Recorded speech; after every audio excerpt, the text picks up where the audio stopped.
Donc on rentre dans le vif du sujet avec le dossier numéro 2, qui est le cas d'une patiente de 82 ans qui est adressée pour dyspnée d'effort. Alors, elle a beaucoup de problèmes, elle a eu beaucoup de problèmes, cancer, prothèse de hanche, embolie pulmonaire, dépression, des facteurs de risque aussi, hypertension, dyslipidémie, tabac. Ensuite, on vous parle un peu plus de son mode de vie et on vous dit que c'est une patiente très active et qui est assez entourée. Pour moi, c'était les mots importants du dossier. Ensuite, on vous décrit ces symptômes qui sont en fait une dyspnée d'effort et surtout son examen qui est assez typique d'un souffle de rétrécissement aortique, hein. Un souffle systolique 3/6 au foyer aortique, irradiant au carotide avec un B2 abolie. Pas d'insuffisance cardiaque, électrocardiogramme ci-dessous. L'électrocardiogramme, on va tout de suite l'interpréter. Donc votre rythme était sinusal. Ce qu'il fallait se poser, donc c'était le PR était normal. Les 4 questions du QRS, toujours les mêmes. Quel est l'axe? Donc positif en D1, négatif en VF. Donc je vous le dessine là. D1 positif, VF négatif, donc il se situe là. L'axe est dévié à gauche. La deuxième question, c'est s'il y a des ondes Q ou s'il y a un rabotage des ondaires en antérieur, je n'en vois pas. La troisième question, c'était l'élargissement du QRS, la durée du QRS. Et là, on se rend bien compte que votre QRS, il est quand même un petit peu... on voit bien en V6, par exemple. Hein. Là, je ne dessine pas très bien. Le QRS est un petit peu élargi. Et s'il est élargi, c'est plutôt, étant donné que c'est bien négatif en V1, en tout cas, c'est pas positif en V1, c'est plutôt un bloc de branche gauche. Et enfin, ce qu'il fallait évidemment voir ici, c'était l'hypertrophie ventriculaire gauche. On voit bien hein, que ça plus ça fait sans problème 35 mm. Sinon, si ce n'est pas le cas, vous pouviez utiliser V2 plus V5, et alors là, vous les avez sans problème. Le CG, donc rythme régulier sinusal 75 par minute, PR normal, QRS large, aspect de bloc de branche gauche et une hypertrophie ventriculaire gauche électrique. J'insiste sur le fait que le fait d'avoir une hypertrophie ventriculaire gauche, ça ne veut pas dire forcément que vous avez une hypertrophie ventriculaire gauche à l'échographie. Quand l'électrocardiogramme est arrivé, l'échographie n'existait pas encore. Et donc, il n'y a pas forcément de corrélation entre un signe électrique et un signe échographique. Une hypertrophie ventriculaire gauche, physiopathologiquement, ça veut dire qu'il y a beaucoup de cellules qui se dépolarisent. Soit parce qu'il y a une hypertrophie, soit au contraire parce qu'il y a une dilatation du ventricule gauche. Donc vous pouvez très bien avoir une dilatation sans hypertrophie et avoir une hypertrophie ventriculaire gauche électrique. C'est des choses qui sont en fait un peu faux amis. C'est pas forcément la même chose d'un point de vue physiopathologique, une hypertrophie ventriculaire gauche électrique et une hypertrophie ventriculaire gauche réelle, échographique. Quelle cardiopathie suspectez-vous? Alors, j'aimais bien ce genre de questions parce qu'on peut suspecter de plusieurs choses. La première, évidemment, c'était le rétrécissement aortique calcifié, parce qu'il y a une symptomatologie d'effort et un souffle typique de RAC. Mais il ne fallait pas oublier le fait que la patiente pouvait avoir une cardiopathie hypertensive. Elle avait de l'hypertension artérielle et une hypertrophie ventriculaire gauche électrique. Et enfin, on ne pouvait pas éliminer une cardiopathie ischémique parce qu'elle avait des facteurs de risque et une symptomatologie d'effort.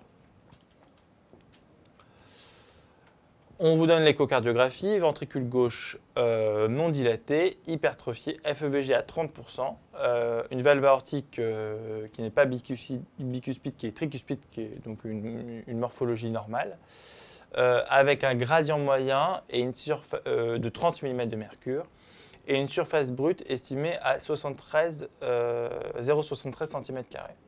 Pas d'autres valvulopathie et des pressions artérielles pulmonaires, limite supérieure, mais qu'on considérera normale. Alors, simplement une petite quoi qu'on va en parler tout à l'heure. Quels sont les critères échographiques de RAC serré? Donc voilà, c'est de ça dont je voulais vous parler. Quels sont les critères de RAC serré à l'échographie? Donc, cliniquement, un RAC est serré s'il est symptomatique.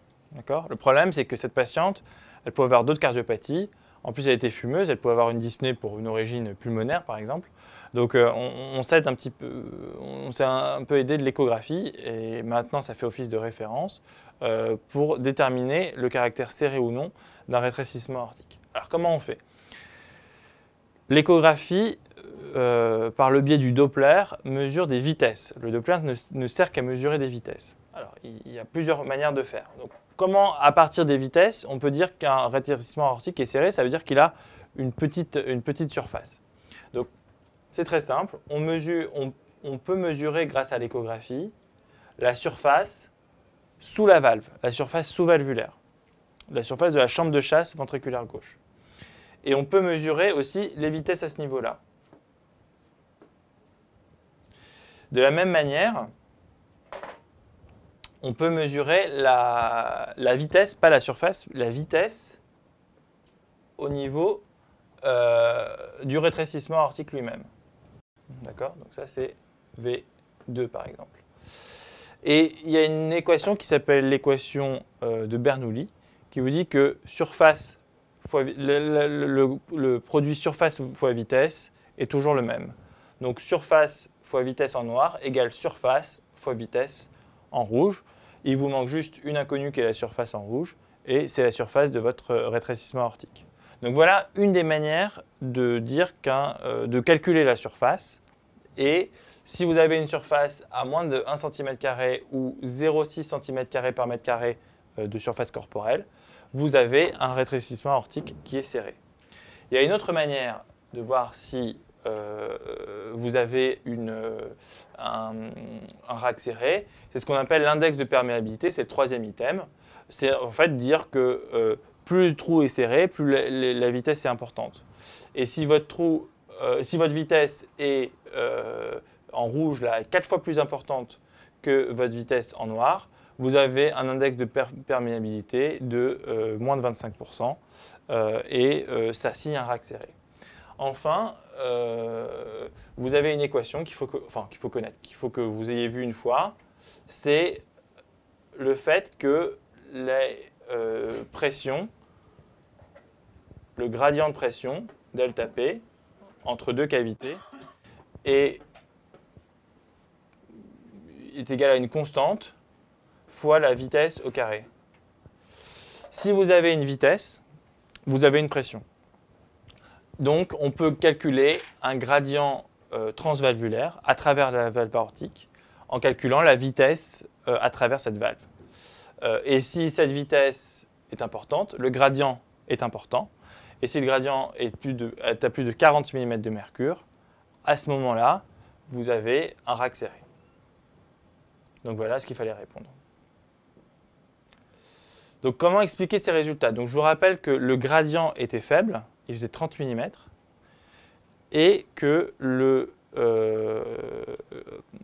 la surface, elle, était dans les normes pour un RAC serré, était à 0,73. Donc comment expliquer une discordance entre un gradient qui est faible et une surface qui est serrée? Eh bien, la seule manière de l'expliquer, c'est ce qu'on appelle le RAC en bas débit. C'est un RAC avec un ventricule gauche qui ne pousse pas bien. Et s'il ne pousse pas bien, il a du mal à créer une différence de pression suffisamment importante pour de pression suffisamment importante, tout simplement parce qu'il est insuffisant. Donc, c'était le RAC en bas débit que j'attendais comme réponse. Alors, quel examen faut-il réaliser dans le cadre d'un RAC en bas débit? Eh bien, c'est très simple. Il faut juste lui rendre un débit normal. Et comment on rend un débit normal à un cœur qui est déjà insuffisant? Eh bien, on lui donne un peu de dobutamine.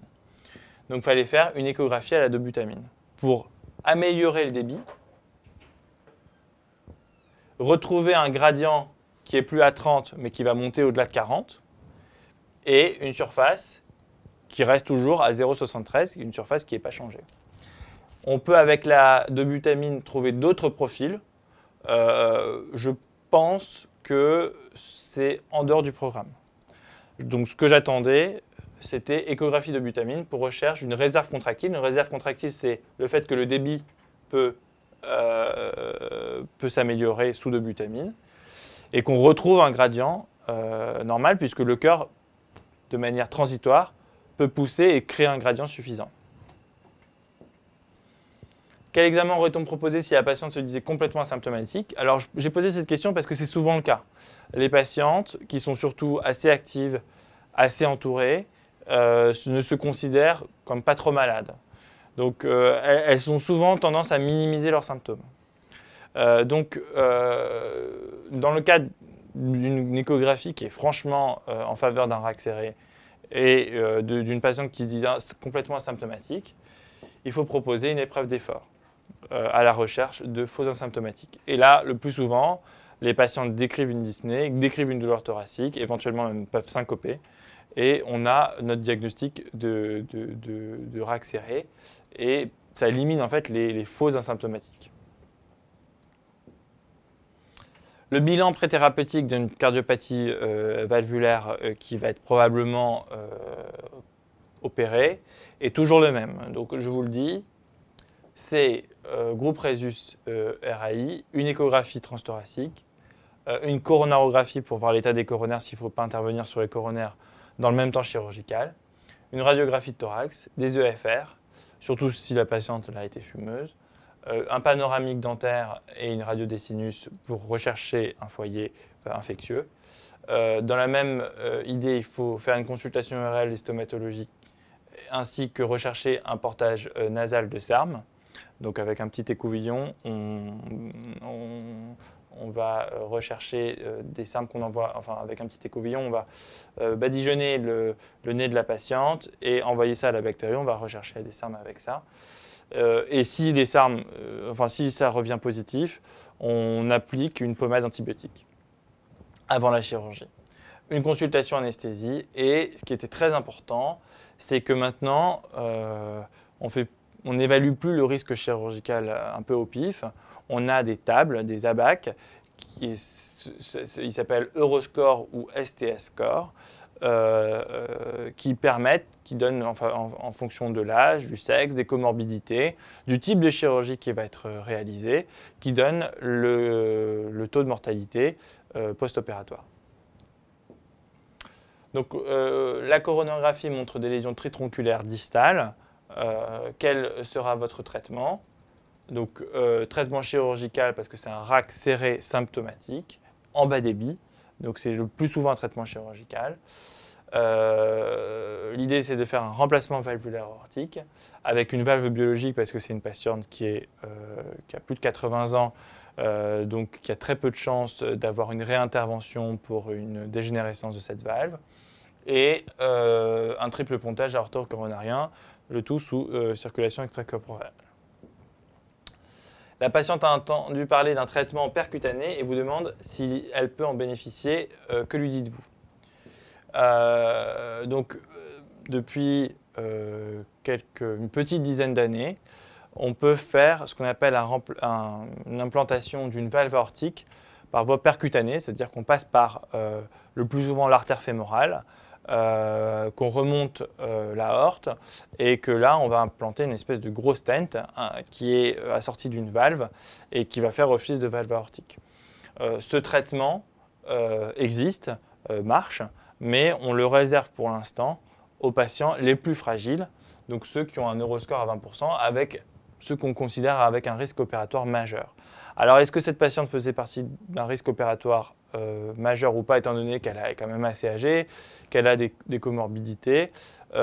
Si elle avait par exemple eu une insuffisance rénale, une BPCO, une maladie hépatique, un cancer qui n'était pas